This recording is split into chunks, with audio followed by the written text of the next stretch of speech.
Rob Bottin, where are you? Come on down. I just heard you. Rob Bottin. Super fan, not Rob himself, but the person who knew that was Rob Bottin. Come on down. Where are you? You really don't want a prize? Okay, I got you. You're gonna be upstairs. I'm telling you what you're winning right now.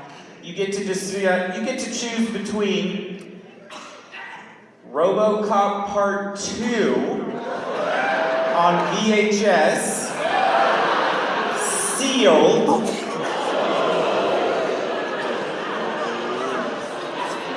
you're the only audience that cares as much about that as I do.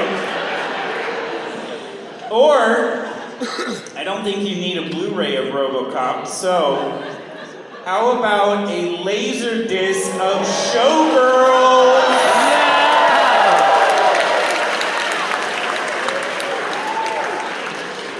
You want to tell me what you want? What? All right, you got it. I got it right here. You come to me after the screening. So we've got Rob Bottin, who did John Carpenter's The Thing. Wonderful, right? Experimental special effects, changed all horror and exploitation films in the 80s. Second, who did the stop motion?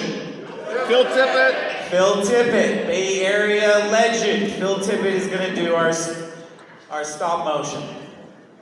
But then on top of that, we've got some truly beautiful, horrific, Baudelaire-esque special effects going on with latex and a whole lot of blood and goo. Who is this guy? Not Stan Winston, but he did the special effects for David Cronenberg's The Fly. And his name is Stefan Dupuy. Chris Wallace also. All three of these guys are working on this movie, and so they're coming at this film in every way possible. And the suit that Peter Weller has to literally walk in supposedly was 80 pounds. And so he really did have to get a mime to help him act in this suit. Now you may think that it's clunky. It isn't. He was so frustrated in that suit. I feel like it is genuine method acting that you will have to pay attention to. Now, as I said, Nancy Allen, can we give a round of applause for her? She was always in Brian De Palma films. She was always sort of the femme fatale, and in this, she wanted to play something totally different. And this character, everything about her, it created a huge cult following for her. I'm sure some of you, this is who you notice in this movie. Verhoeven is constantly doing this in his films. They look trashy and ridiculous, and they're maybe exposing America in a way that it takes 40 to 50 years for people to get in on the joke. And I can't wait to get to watch the unrated director's cut that at the time was known as the X-rated version. Can we give it up for Jeff, who will be projecting our 4K restoration?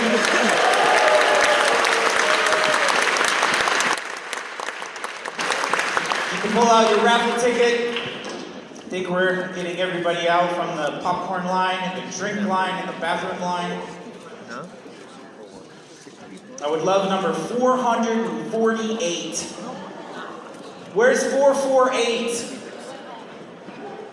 Is that really you? You're right here? Oh my God. Okay, jealous. Round of applause. I believe you. Now you don't get the Showgirls. You can take the Robocop 2. I've got a Robocop Blu-ray. I've got a Blade Runner CD. Or I've got something in this bag.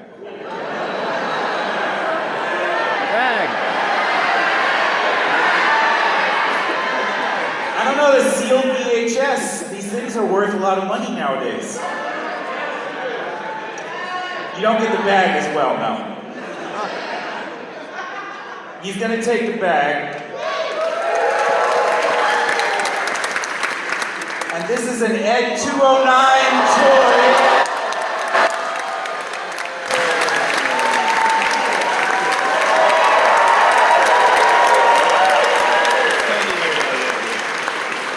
Made by our friends right up the street, or down the street in the Mission here. Does anyone know this toy store? Super 7.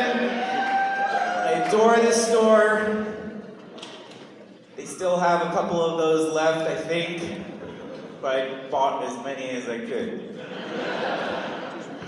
Now before we watch Robocop, of course there's a couple of trailers to get you into the mood again.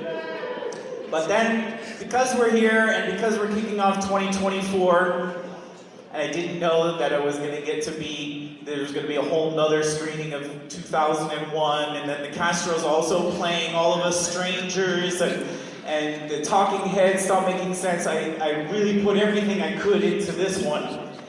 And so if you are really a maniac, after Robocop, this will immediately go into a 35mm trailer reel of the weirdest 1980s science fiction films I own. And I know it's hard to do this, but this is genuinely a church. This is 101 years of history that you're a part of.